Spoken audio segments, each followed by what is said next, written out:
Hi, I'm Wes Porter, Extension Precision Ag and Irrigation Specialist at the University of Georgia. And the topic I'm going to be covering with you is the importance of planter depth and downforce relationship. This is part of the 2020 Milan Virtual No-Till Field Day.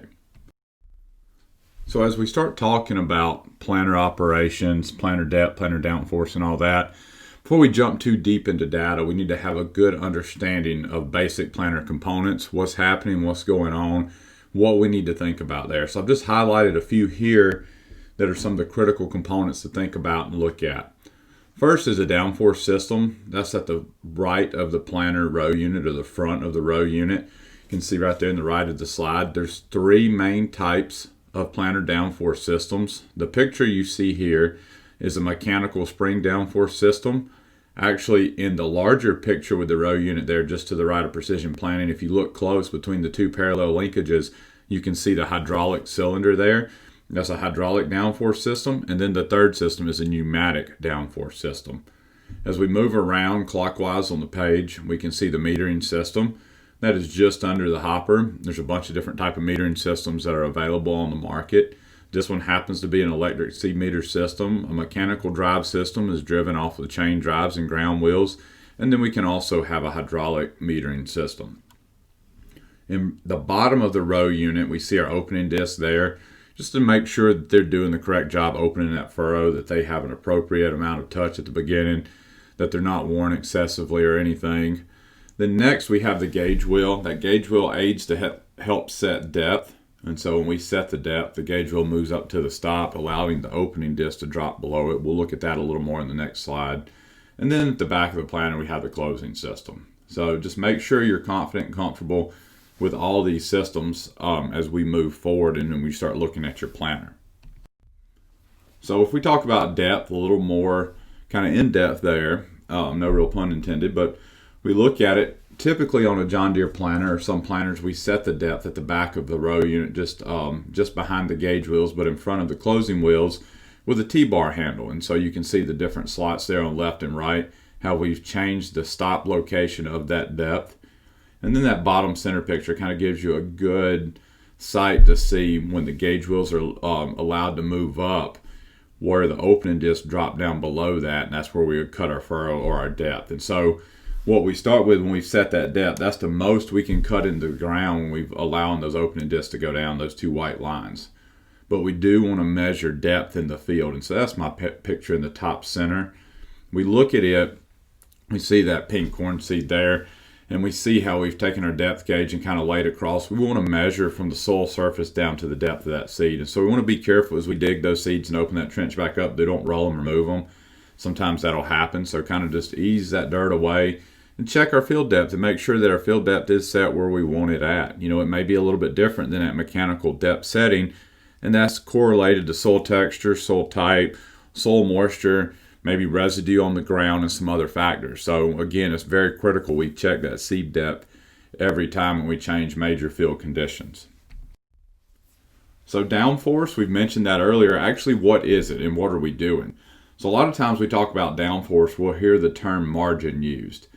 So downforce is actually the additional force applied to the row unit by the downforce system up front, whether that's the spring force we talked about, the hydraulic, or in this example, it's talking about the airbag system there on the front of the planter.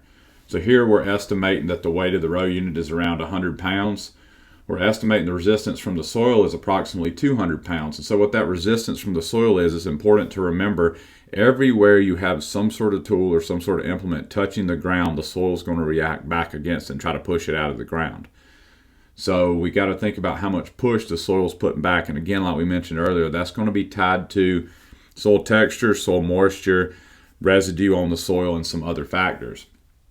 So then we need to make sure that we apply enough downforce to exceed that resistance from the soil.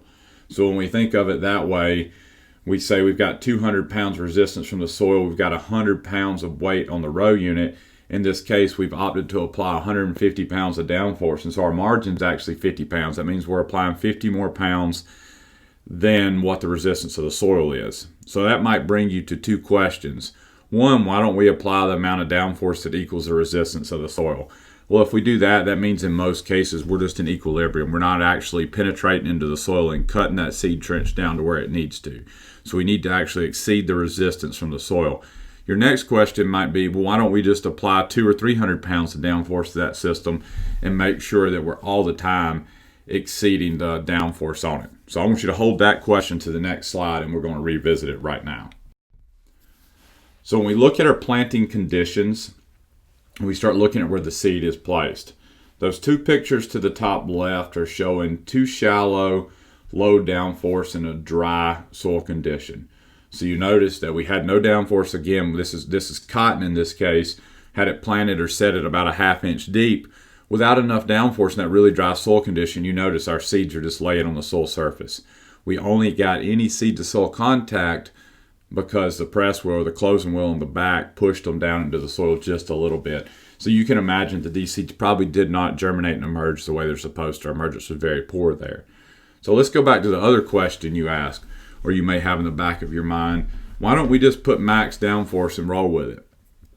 So the problem with that in most soils, especially as we go to finer texture soils and we go to higher moisture content in those soils, we're going to cause compaction issues. So if you notice that picture to the right, we've got max downforce set on this planter, and in this case, it'll go up to 400 pounds. You see we've created a trench there basically with the two gauge wheels. We've really compacted that soil, and so you'll see data in a minute, but you can imagine what that would also do to the seed. So there's a fine line in there between not having enough downforce and putting too much. We want to make sure that we're maximizing emergence of that seed. So with that, let's start looking at some data. And just so you're on the same page with me and know that what most of the data I'm about to show you has come from is from this 4-row planter that we've been using for a few years here. We've got a couple different ones available, but I just want you to see that there's nothing special about the planter when you start looking at doing some of this. And even if you want to try some of these trials on your own farm, put some downforce strips or depth strips out there or whatever, you can kind of do that. So what we've done is 4-row planter, like what a lot of people use for plot works, 2 or 4 rows. Ours has 4 spring downforce settings on the front. We just changed the location of a pull pin up there. The lowest is 100 pounds, medium 200, medium high 300, then high is 400. We can also fully pull that pin out, and then we're operating only on row unit weight at that point. So we say we're at 0 downforce, and then if we calculate the resistance of the soil, we can figure out what margin we're at then. But in some of the trials, we wanted to simulate moisture content, and just so you know what we did, we applied pre-plant irrigation applications the evening before we planted. So in the dry, when you hear it called dry, that means nothing was applied. Optimal, a ½ inch was applied, and then if it's wet, we applied 1 inch. We planted 3 seeding depths for each respective crop. So today we're talking about cotton and corn specifically. You'll see the depths we picked, but those are basically from production guides on where we think we should be, and then we lowered that significantly and increased that significantly. And then if possible, especially for cotton, we planted 2 seed sizes. Corn, we did plant 2 different hybrids. In cotton, it was categorized by seed size. It was a small or low vigor or a large and high vigor seed size. So here's our research trials moving into cotton. This is a very large trial, and you'll see by the data we're about to show, but it's a depth by downforce, by soil moisture, by variety interactions. So when I go to the next slide, there's a lot of data there. Don't get too caught up into fine data. I'm going to step us through it. So when we start looking at this is a trial we ran in 18, and I want to show data from 2018 and 2019. You're going to see why in just a few minutes. But when we look at the 2018 data, this is our large seed, high vigor variety, just 2 different weeks of emergence. That's the darker and lighter bars beside each other. Your big colors, your blue, orange, and green are your moisture contents. So again, that goes back to that 0, ½ inch, inch applied the day before planting. And then you can look embedded in each one of that. You've got a ½ inch, 1 inch, and 1.5 inches deep, and then your low, medium, and high downforces mixed in there. So when we start looking at this graph, what I want you to really look at, the general trend is we see increasing emergence up to 1 inch, and then after we go deeper than 1 inch, we see a decrease in emergence first. So again, that shows that we should probably be planting cotton at about 1 inch deep, at least in our soil conditions. And that's about where we need to be. The downforce requirement is obviously changing based on soil moisture. The other thing I want you to look at is as soil moisture increased and we put that seed deeper and use more downforce on it, we see more significant reductions there. You can see that it didn't make as much of a difference in that drier soil. We actually needed a little more downforce at 1.5 inches to put the seed there and get good emergence. But then when we moved to the second moisture content at optimal and then the really wet soil, you notice our emergence was drastically hindered for putting that seed down that deep. It just couldn't get out of that soil as well. So I also want you to look at this graph, kind of take a mental picture of this large seed. Let's move on to the small seed or low vigor variety. You automatically see a reduction in emergence there. And so we've already feel like we've lost some plants coming up by just going to that lower or that smaller seed or lower vigor variety.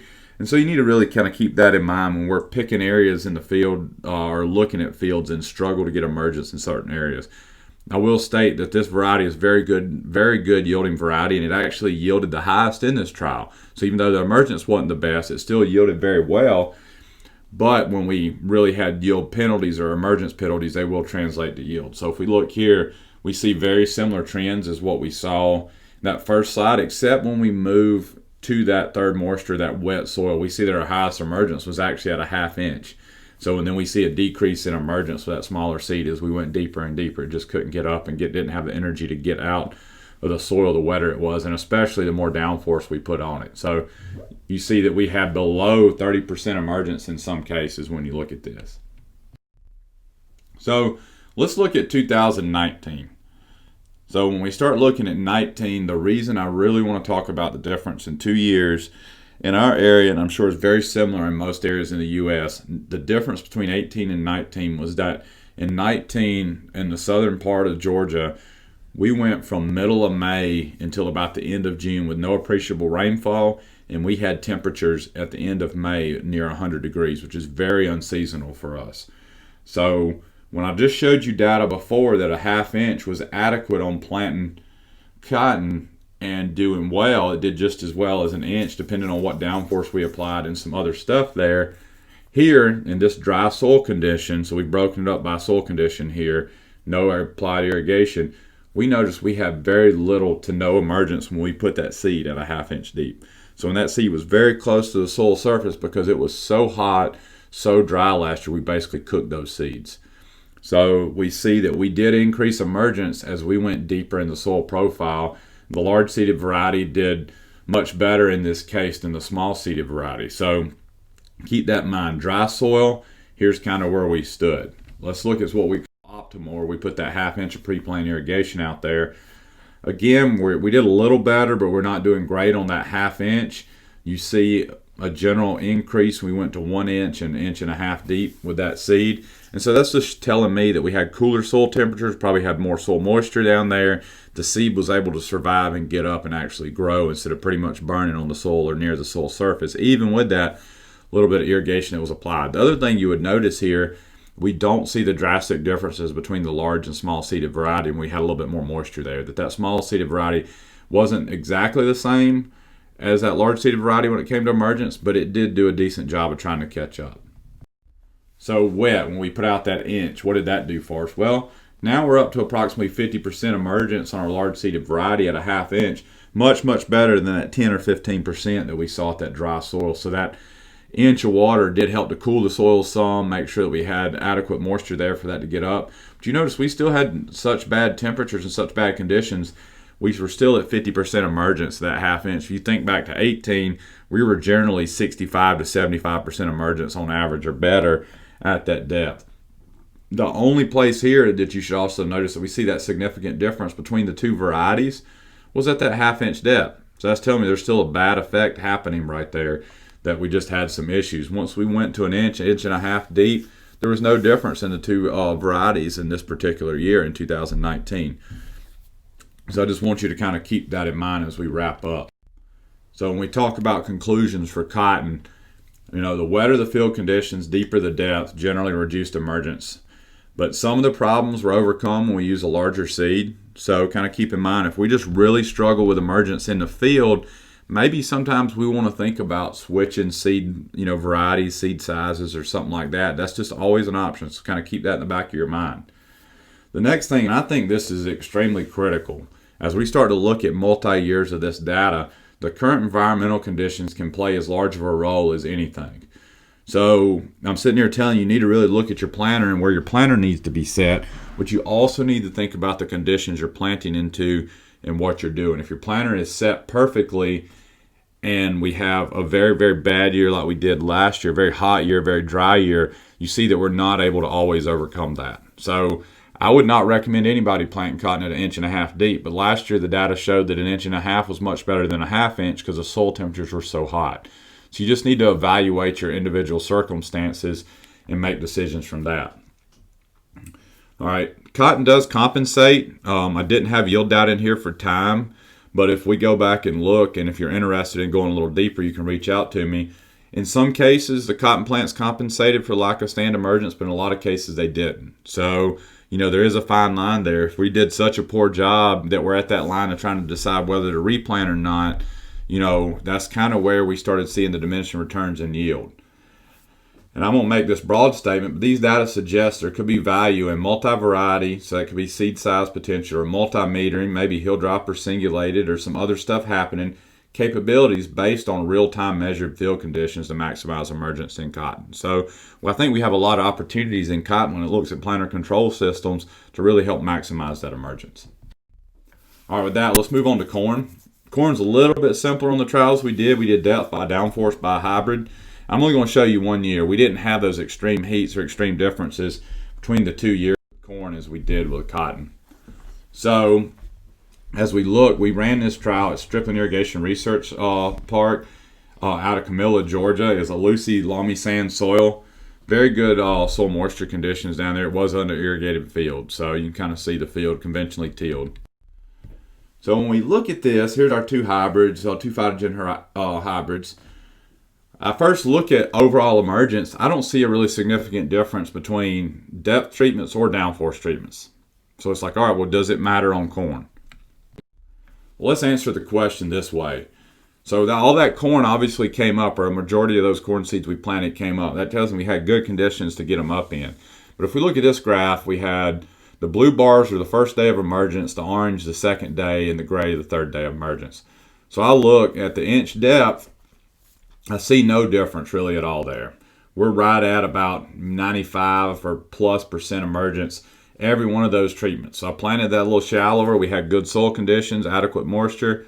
Boom, all that crop was up very quick and timely. But if you notice, you look at my 3-inch depth, I really don't see a lot of difference still in downforce usage in corn. Corn does have a lot of pushing power. You'll hear people talk about how corn can grow through almost anything. But what you do notice is as we go deeper, we see penalties or delays in emergence for per day for going deeper, planting that seed too deep. So we see at that 2-inch, not all of it came up on the first day, but most of it was up by the second and third day. Then we looked at 3-inch. It took it 3-4 full days to get all the way up and out of the ground. So kind of keep that in mind with corn. We want to hit our target depth, probably somewhere in that 1.5 inch range or something, to make sure it's all getting up and it's not struggling and wasting energy getting up and out of the ground.